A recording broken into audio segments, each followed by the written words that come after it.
that what happened is Bravo NBC had to go to this Chicago channel and say, look, we'll give you Tom Sandoval, but you have to take Teresa as well. So I heard they didn't even want to interview her.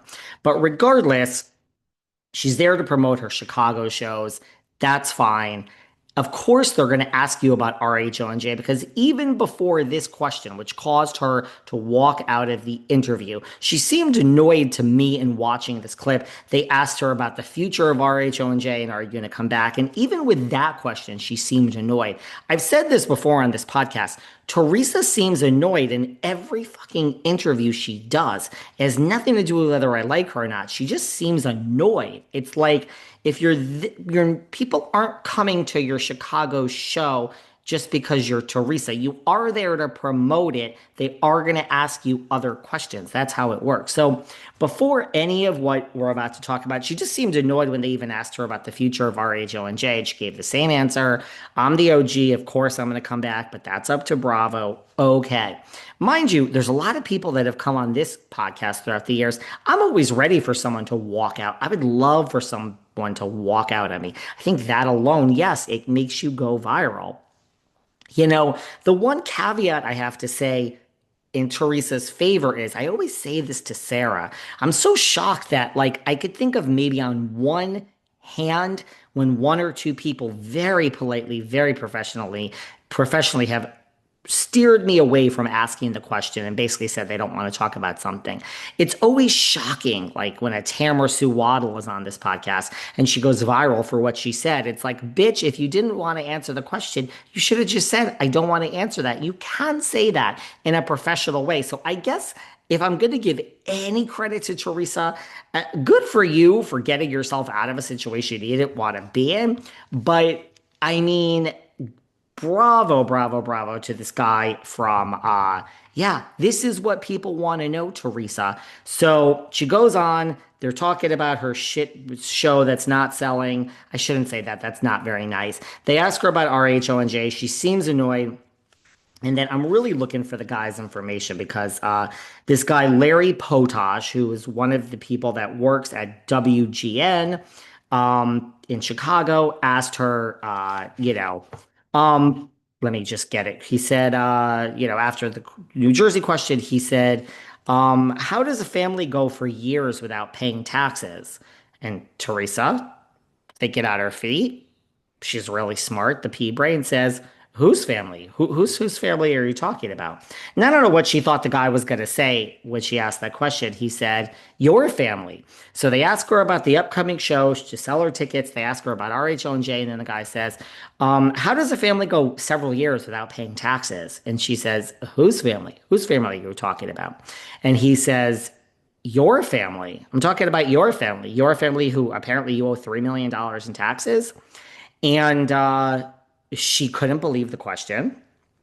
And she was like, okay, that's it. I'm out. So then she starts to shut off her phone. She's on Zoom. She flips the phone around. She can't get to it fast enough. She shuts down the phone and she walks out. Now, a couple of things so that's what happened. A couple of things are happening here. Kudos to him for asking the question, right? That's like when you want to come on here, I'm going to ask you the real questions. So first of all, as we've said here a few weeks ago, she doesn't have the scumbag lawyer. She can't pay the scumbag lawyer anymore. She doesn't have the money. She's having the financial trouble. So the scumbag lawyer is gone. I doubt he left on his own because the guy would chase a fucking dime into the middle of New York Street if there was a fucking bus barreling it down, being driven by fucking Keanu Reeves and Sandra Bullock in fucking Speed. If the bus was speeding down like in the movie with Keanu and Sandra, and there was a penny in the street, this lawyer would chase the fucking penny, bend down, his ass crack would show because his pants would fall down, and the bus would plummet him to his death. So I doubt he just left on his own. I'm imagining the scumbag lawyer left after all these years because she can't pay him anymore. Okay, so he used to go around and say to people, don't you ask Teresa about the camp. Don't you bring it out of your mouth. So it was like he would put it out there about what you can ask her and what you cannot ask her. This isn't a very strange practice. When I have people on this show, lots of people say this is off limits, that's off limits, that's off limits. When I was coming up the ranks, I would say yes to everything, but listen, numbers don't lie, and I mean it from the bottom of my heart. Me speaking to you guys right now with this microphone on, the numbers on this show would be are going to be 10 times more than if I have on a Real Housewife of Salt Lake City tomorrow. That's just what it is.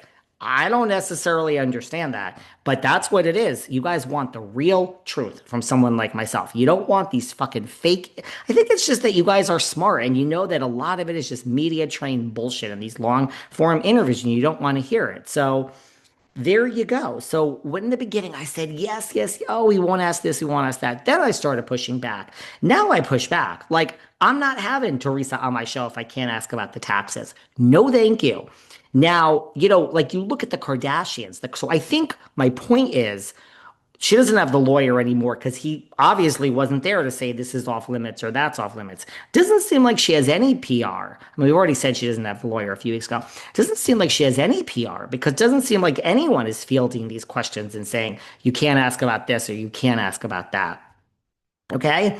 So that's the first thing. The second thing is Teresa isn't exactly as big as she thinks she is. Whether you got there only because they were taking Tom Sandoval or not, and they said, take Teresa if you want Tom. Regardless of that, like the Kardashians control every single aspect of their media because they can. I guarantee you, when you see Kim or Chloe or Courtney on any podcast, on any public interview, either A, they gave you the questions and they said, here are the actual questions. Like if my phone rang today and someone said, you can interview Kourtney Kardashian, you will not come up with one question on your own, you dumb little bitch, David. These are the questions that you will ask. We will give them to you. You will pretend they are yours. You will smile like a donkey that you are, and you will ask these questions to Kourtney Kardashian, and you will not ad lib at all in any way, shape, or form. I would say, thank you, sir. May I have another? The Kardashians are huge fucking numbers. So they control the entire media process.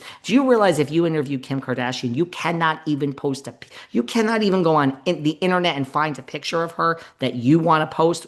They approve the picture, every single thing, because they can. To me, Teresa Starr this is a clear example of the fact that it's fading because A, you don't even have anyone fielding these questions, and B, they don't give a shit. They don't even whether it was prerequisite or not, and they obviously don't give a shit. They'll ask you whatever the fuck they want to ask you. So if someone calls me now, it's just happened recently. It was a Bravo celebrity, and they wanted to come on, and blah, blah, blah. And their team was like, you can't ask this, this, or this. I'm like, no fucking thank you. This is a small little pittance of a name in Bravo. It's a friend of on some damn housewife show. I didn't want to get into it. And I'm like, if I can't ask these questions, no fucking thank you. Not interested. Not wasting my time with this interview. The numbers on this are going to be bigger. If Kourtney Kardashian called and they said you can't ask the following 13 things, I would say, yes, ma'am, may I have another? If Heather Locklear from Melrose Place wanted to come on this